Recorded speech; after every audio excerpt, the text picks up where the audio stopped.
The number of confirmed coronavirus cases now stands at more than 75,000, this including 23 in North America. The total number of deaths now topping 2,000, and companies like Adidas, Puma, Tyson Foods, and Apple are all warning about the potential negative impact the virus could have on their businesses.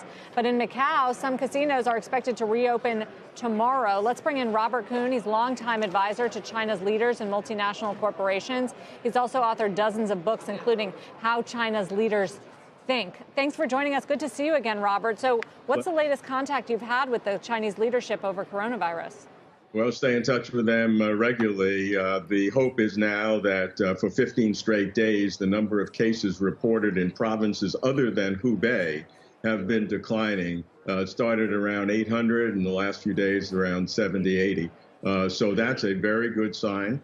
People are encouraged that that the peak has been reached, but that is still uncertain. There are possibilities that some carriers can have very long incubation periods, as much as 24 days. So nobody is resting on their laurels. Everybody's looking at this very seriously. I think in the history of global epidemics, how China has dealt with this will be looked upon as a remarkable case study.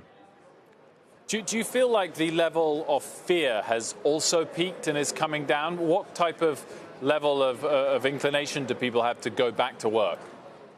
Well, I think it's people are afraid. You see that in terms of the dramatic drop in certain industries. Obviously, anything having to do with transportation, airlines, trains, hotels, restaurants, gymnasiums, movie theaters, malls, anything that has a public exposure, people are very sensitive to. That's why you see the online activity and e-commerce growing. And I suspect that that's going to be a more permanent change as people get used to that, a trend that was occurring anyway, but now will be accelerating. So people are taking this very, very seriously. If a close friend of mine lives in a luxury development in Beijing, maybe 2,000 or 3,000 people, there was one potential case, and they locked down the whole area. To where nobody could leave there. You could only go out to the checkpoint to get food delivered through e-commerce. So taking it very seriously, every single case. It's really a remarkable situation. Locking down Wuhan with 11 million people, Hubei province, 60 million people literally under lockdown, door-to-door checks, mobilizing the Chinese military, the PLA, with 5,000 to 6,000 medical military personnel flown in, building the hospitals, which everybody sees in literally 10 days. So it's a remarkable activity. Although, on the other side, there were informational dysfunctions at the beginning, which caused the epidemic to become more serious. And the Chinese leadership has said they will learn lessons from this experience. Of course, we have to wait and see what those will be.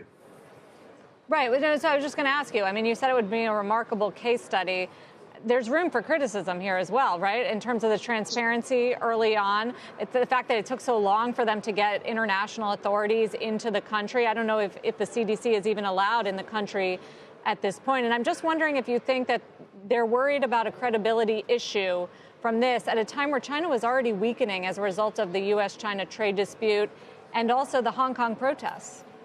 Yeah, no question about it. And that's circulating in China as well. It's not just externally. At the beginning, clearly, local officials prevented information from being used effectively. And that's an important probe of the system, because for all the things that the one-party system can do effectively, I point out always the war on poverty, where 800 million people over the last couple of decades have been brought out of poverty, 100 million in the last 8 or 9 years with a targeted program, a remarkable way of organizing the party at 5 levels of local government, provincial, municipal, county, township, and village, with the central government. And you see that same thing in this activity. But on the other hand, that same system lends itself to where local officials are scared to do anything unless they have higher authorization. And that delay has exacerbated the epidemic. There was one party secretary or mayor of a small city in Hubei